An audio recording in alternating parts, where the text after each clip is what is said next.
because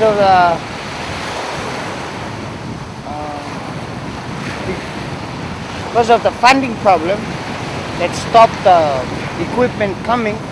That's why they stopped building the seawall. And then cyclone pressures just come and wash everything out. The other side of the island, right through to the other side of the island. How high would the wave? Huh? How high would the wave? I think when it reaches the land, I think roughly around my height. And when it reaches the middle of the land, it's about 2 feet. And when it's collapsed from the lagoon and the ocean, collapse in the middle of the land. Where do you go when the waves go over the top? Oh, we rush to where the high level house, and I used to stay there. When Cyclone Opha and Val washed away our home, and then we built another house on the back. But the land used to be, you can see where the new land is. It used to be there.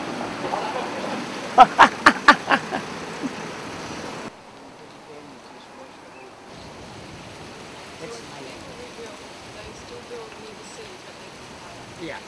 When time of cyclone, they just seal the taps and make sure that the downpipe from that collects the water from the roof, it has to be taken out. Okay. So they'll only use the water that is inside till maybe a month or 2 months later, after the cyclone. Every house, almost every house has a tank, or under the new construction building. Something like regulation? Yeah, building regulation. Are there any wells at all on the island? Yeah, there's one, but not over here. There's one right, there's another island, there's a well there, and they're not using for drinking water. Did they used to? Used to be, but in the olden days, in the 80s. And why not now? It's not good anymore. Okay. A New Zealand Met Service official said the IPCC report confirmed previous observations that the small islands are highly sensitive to climate change and sea level rise. Certainly on Tokelau, this is clearly evident. Scientists can now predict with certainty that climate change is likely to heavily impact on coral reefs, fisheries and other marine-based resources of small islands of the Pacific. And land plant crops are also affected. So like if you want to grow taro, because people like taro here, the pulaka, that's what they call it. So they have to actually learn some skills on how to create the dirt that needs to be used for those kind of food crops. So composting is very important. So that kind of skill needs to really be enhanced. They're still not eating enough vegetables. There's definitely still not enough fruit on these islands. It's only poor, and the coconut, the inside of the coconut. But you don't see any mangoes. There's no avocados. There's no other stuff.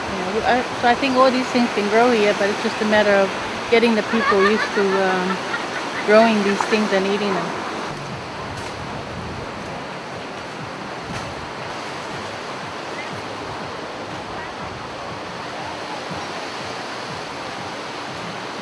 It's not only the physical,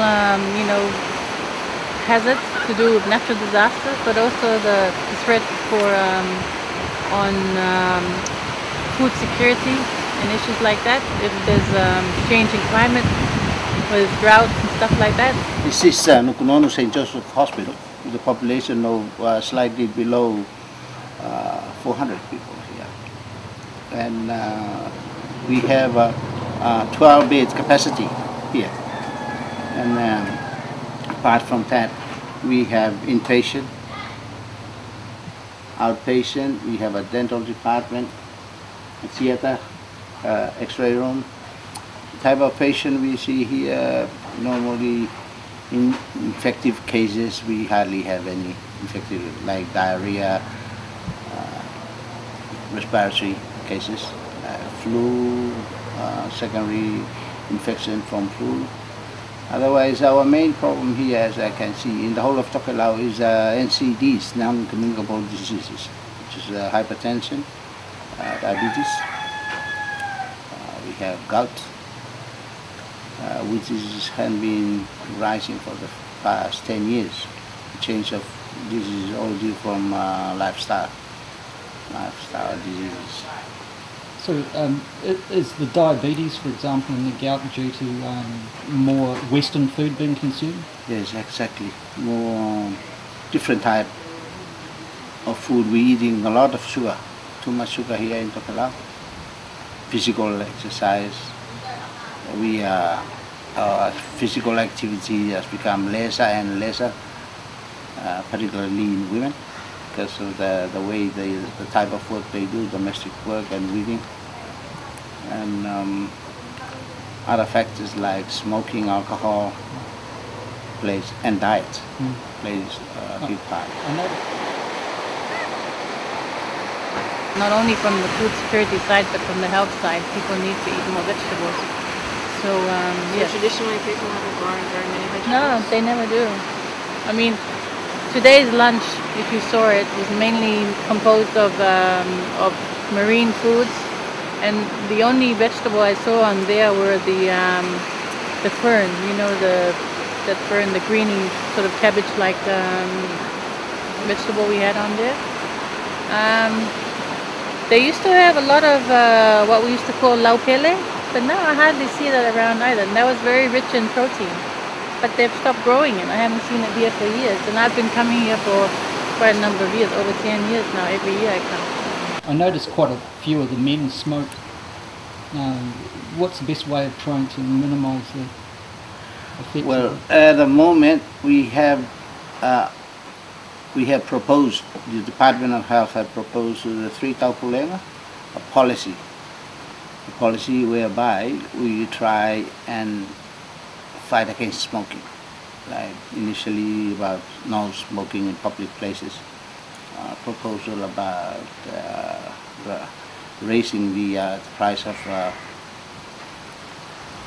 cigarettes, and more or less and health education in the public and school.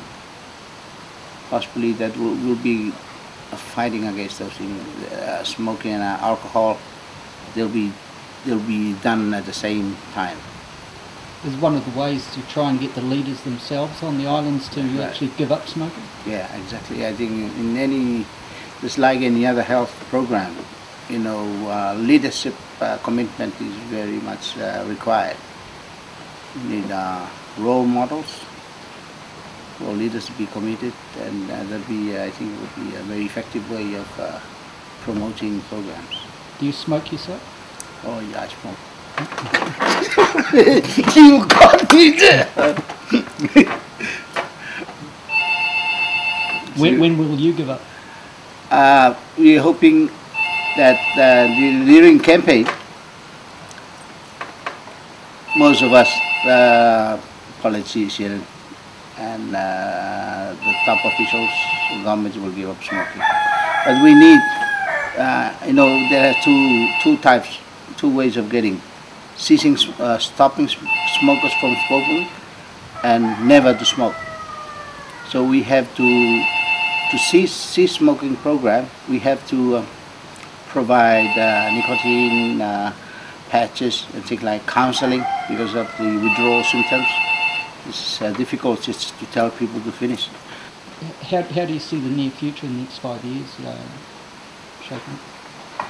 We have to check the trend. This rise in with our referral scheme, we're referring a lot of cases